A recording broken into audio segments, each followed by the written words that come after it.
Hello everyone, I'm Brian, and today I had pretty terrible luck of trying to find full games of 40k with my Tau. So I ended up playing this person. I played this person twice because he gave up on turn 2 on both games. And I've had this kind of recorded, and I was going to trash it, but then I kind of want to show what I kind of learned and thought of doing on these two games. So this is a game with Necrons. I believe he has 3 or 4 20-man blob of Necron warriors. None of them with the resurrection orb though. So this person is kind of new. Well, I won't say new, but he just has a lot of armies and plays them like once. So anyways, let's go ahead and get started with the first deployment here. These are my reserves. In this case, what I had was all plasma, 3 plasmas on each of the crisis suits, all with shield generators, and then my crisis commander with 4 plasmas and all shield drones, 2 shield drones apiece. So my commander was all guns out, and my crisis suit that was with them is 3 guns and a shield generator with 2 shield drones. So this is deployment here on Va deployed. We had an angle that goes from this corner to the middle, so that's the reason why Anva was a little bit ahead. Lone operative, and then all the bottom floors are considered to be completely blacked out, so you cannot shoot in or out of them unless you're shooting from behind. That's what we learned a little bit later, and we have again a stealth suit, Anva, Ghost Kill, Tetras. Then here's my second squad of crisis suits, not being led by anyone. They each have 3 missile pods, shield generator, and 2 shield drones, with my ethereal on a hover drone, a Krutox on Tetras, of course, the Krutox just to stay there, Shadow Sun, along with my 3 broadsides. It's a single squad of 3. Stealth team again. This was before the data slate update, so this is whenever we were more expensive. So here is my opponent's team. These are heavy destroyers who were just substituting in as he was getting his units painted by someone else. He has issues painting, but they are quite painted really well. But he just with GW, they were kind of running out of models, so he has to substitute in for now just to see what his team was like. Alright, this is the end of opponent turn 1. There was nothing really done. He moved in the corners to do objectives. I can't remember what it's called, but he pulled them back, and then you saw him move forward a little bit, especially this big guy, which he has problems hiding people, so not really much was done during turn 1 on his turn. My units are still all hiding, except for my lone operatives, of course.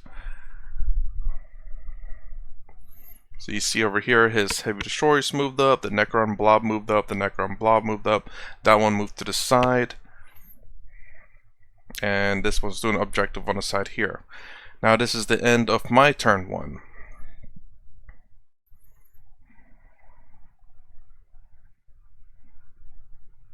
So as you can see, I kind of still kept them hidden because there's nothing really I could shoot at. I moved this out. I moved my broadsides out. My sniper team, I forgot my marksman up here. Shadow Sun to get up here to get in a better position so I can spot more people with her as well. Oh, and that dice represents the number of secret missiles I have left. So I did end up plopping a lot of shots. Oh yeah, actually, let's see if I can rewind that a little bit, because the big tall guy that resurrected got shot up by my broadsides.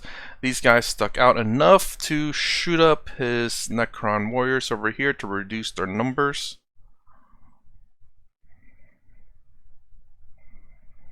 I'm going to point out, I said lots of missile right here. Okay, now this is the end of his turn 2. He is moving the blob up now after that doing his secondaries over here.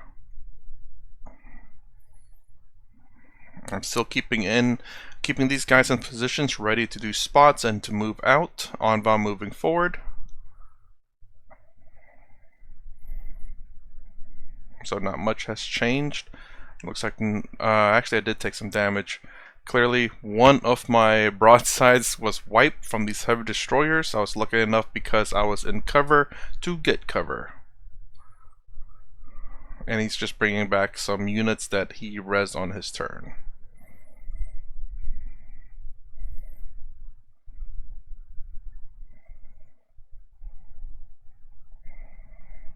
Now this is the end of my turn too. So I end up deep striking that unit right here. Move this out, move that over there, because I needed to contest the objectives or at least hold his unit from being able to shoot. So I dropped here, we can see all the moves, and then I shot up this unit with all the plasmas. He luckily enough had his crypto thrall that had the feel no pain and was like passing those like crazy. Then instead of move, shoot, move, I decided to charge it because I don't believe the Necrons can fall back and shoot. I don't believe they have great close combat attacks, and I don't believe they have pistols. I'm a vehicle. I can shoot them if I want. I don't have battle suit support, so I cannot fall back and shoot, but I can shoot into close combat, and I'm fine with being tied in with them, and I took the objective away from him. And these guys were spotting for my crisis suit so that I can get rerolls of wound rolls of 1 with them, and with the crisis commander I get the reroll hit rolls of 1. Anva still chilling over there. Whenever I clear this objective out, Anva will move up to take over it, and the crisis suit will move out. Over there you can see that the blue dice is representative of the shield drones left. With the ghost kill, I shot it up and charged them because I need to stop them from going to the objective and at least contesting it and stop their shooting capabilities. And then I decided to move my crisis suit back up here because he's moving forward and I need to keep my range with my missile pods. Try to snipe any characters if I can. Krutox holding that objective and that guy just generating CP if possible. And move my Shadow Sun into a better position so that I can get that 6-inch aura into my crisis suits over here, which looks like they took some damage because there's one missing. Broadsides over here, which fire their missile pods to destroy. They're essentially the heavy destroyers over here. So you notice there's no more heavy destroyers here or over here. It's just this is the only heavy destroyer squads he had left. This is all he had left after the end of turn 2, which isn't very much. So the main thing here that I wanted to kind of throw out there was the fact that I charge Tau charging Necron, or charging just in general, to shut down their capabilities of shooting. Necron cannot fall back and shoot as far as I know. Once they're closed in, all they have is melee. And they lose their lethal hits ability because melee I don't believe have lethal hits, it's only their shooting. So now they actually have to roll for wound even if they roll a 6 to hit. And that's what I charge with the ghost kill because it still has shield drones. And it's a toughness 8 vehicle I believe, so they're going to be having a tough time wounding it. Shooting would be a different story because they do have lethal hits, so I'd rather get into close combat. Again, it is a vehicle so you can shoot them if need be. And that's the thing I learned. It's like, you know what? Charging as a Tau is not necessarily a bad thing, especially if you make them incapable of using something that's more lethal than melee. Mind you have to be careful what you shut down because you don't want to. If that crisis suit stays stuck in combat, that is not a good thing. That is a very, very terrible thing. But I knew I could shoot him off because he did not put resurrection orbs in any of his Necron wards, which is a bad call on his part. Again, the problem with him, he has a lot of armies, he plays them once or twice, and we keep telling him to choose one and play with it so he can learn the rules. So after him losing essentially all but these 2 heavy destroyers, he gave up. Okay, so we're going to go on to the next battle, which was his 1,000 Suns now. This is deployment. He was trying to do a V formation here. Again, I have that same unit in Deep Strike, the Crisis Commander with 4 plasmas and a crisis suit with 3 plasmas, shield generators, and 2 shield drones. Oh, actually, you could say one of the crisis commander actually has a marker light and I think I gave it a gun drone, because just in case I need to advance and perform an action as a last minute resort, I can do that. That is something also that I learned about gun drones, is the fact that it's an assault weapon. Therefore, if you advance with the unit, that one, whether it's the model of the unit, I need to read that up, they can still perform an action. So he's playing Magnus the Red with the Thousand Suns. So let's see what my unit. Sorry, I had a bad quality because I was using my other phone just to see how the quality looks, and I didn't think I was going to keep it because, you know, it's like he gave up again on turn 2. So anyways, stealth suits, ghost kill again. These times these are sky rays, not hammerheads, because I want to try out the hammerheads.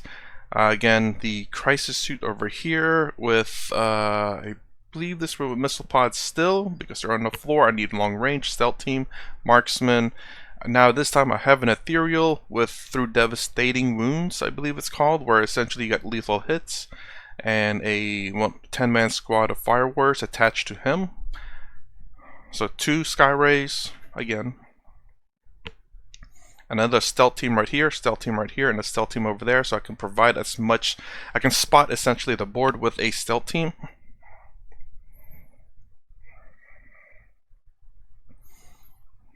So yes, 2 blobs of Terminators, Zangors right here, and a couple of 5-man squads of just regular, I forgot what you call those guys, regular Marines, I guess you could say.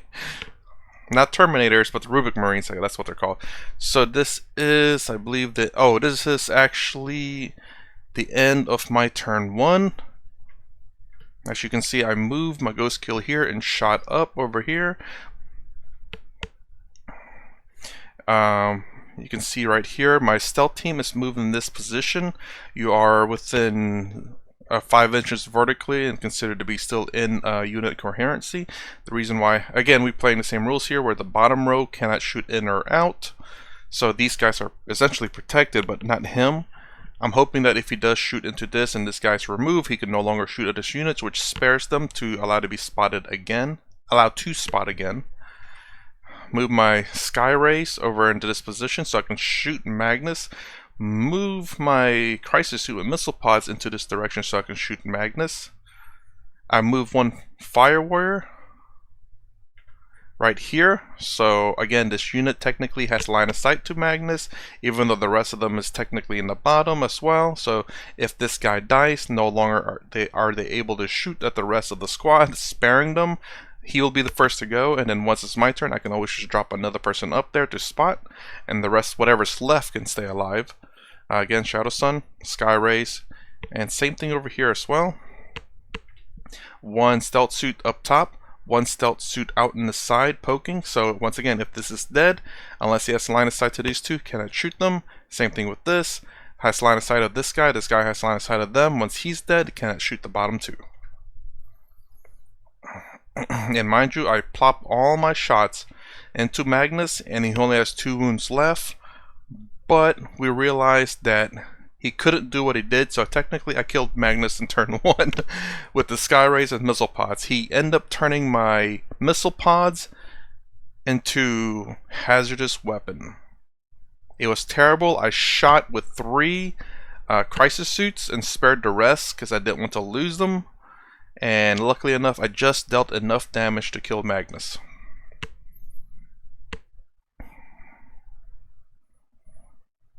Magnus. Alright, this is the end of his turn 2. Turn 1, sorry. He moved up to claim the objective. Try to move up to... This center objective is not actually there. It's one of those missions where the center objective is gone, but we left it there for the purposes of like secondaries where you need to be in the center of the field. At least we know where it's at. Moved up over there, and let's see what else he's done. He right here, so he killed 2 of them, but 1 was spared. Now he couldn't shoot them anymore. He did some kind of psychic attack on them. Yep, lone guy left. I forgot to put the dice counter for a shield drone over here. Let's see if I can get a better. They're fine. My stealth team up here. Looks like there's 3 and 4. So 2 of them died, and this one has some a little bit of wounds left. Shot up by the Terminator squad.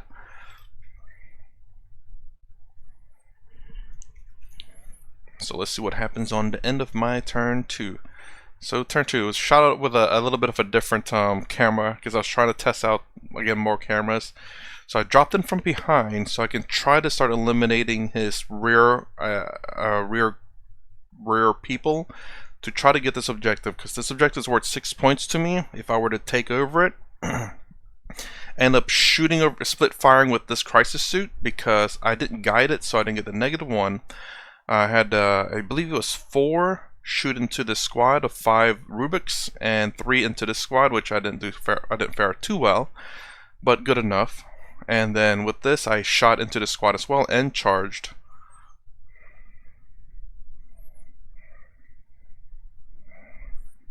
A little lone guy over here popped out a little bit so it can have visibility to other units over there.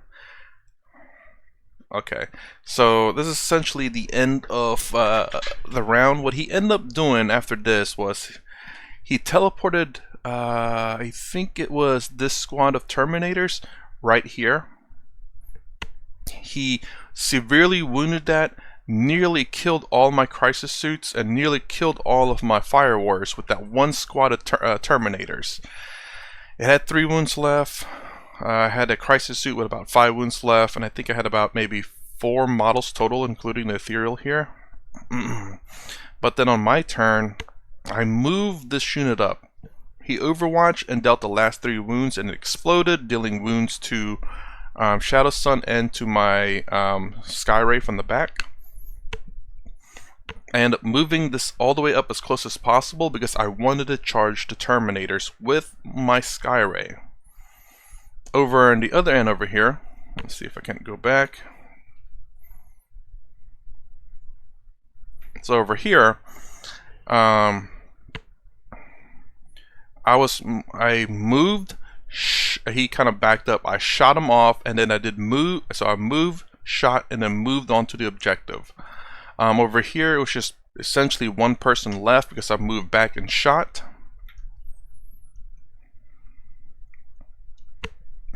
He had this one big blob of Terminators that was holding this objective, which I was fine with if they were going to stay there, because then I can outshoot him, I believe, with 24 inches. I lost my capabilities with this guy because there was only 1 model left at the end of his turn.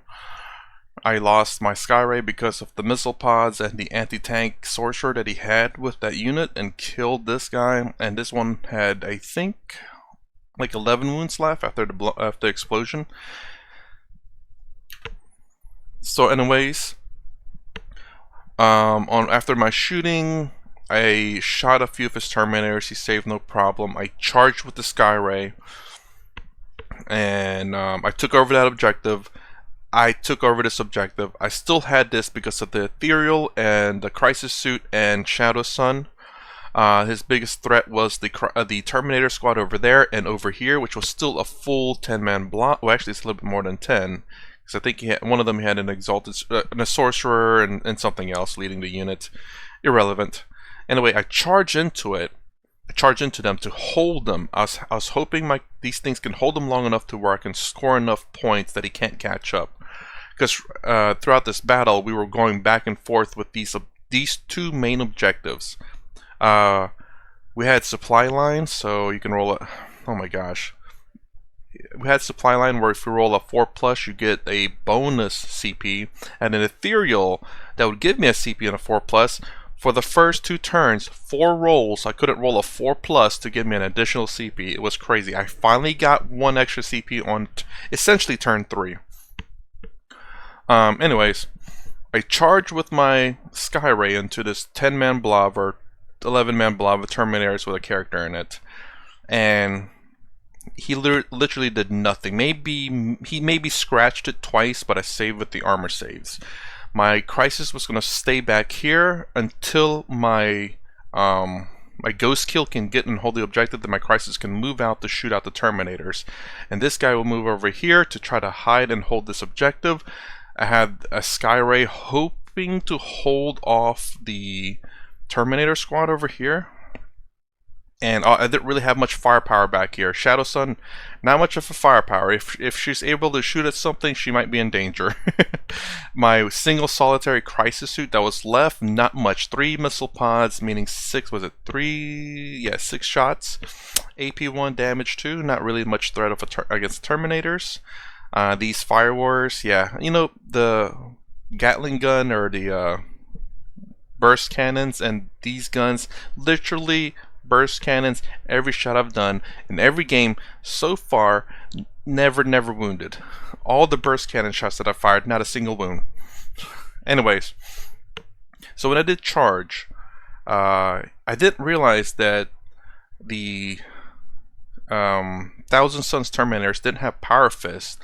I'm like, and that's what made me decide to charge it with my Skyrays, because then he's wounding on 6s only. And so I ended up doing that, and he did his round of swings into it, and it was nothing. Like I said, 2 hits saved on it out of all the attacks that he had. And again, I don't think they had, maybe they had pistols, maybe they didn't, but if he were to, he can't shoot into close combat because of the big guns never tire, and being in engagement range with an enemy, you can't use your regular weapons unless they're pistols or you're a vehicle or a monster. I can shoot him into close combat. He cannot shoot me with his weapons. And as far as I know, Thousand Suns may have it, but may not. Can't fall back and shoot. So me charging into him was tying up that Terminator squad. They cannot shoot their freaking missiles or their Soul Reaper cannon or whatever. So they were useless.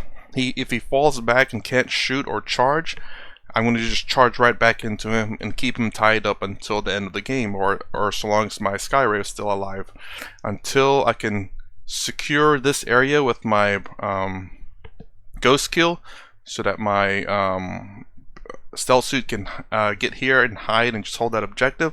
Ghost Kill can move in there and just hold that objective, and my Crisis Suit can move across the board to take care of the threats that's left over. I think I would have won this. The biggest decision was the Terminators back here, whether they can handle my Skyray or not.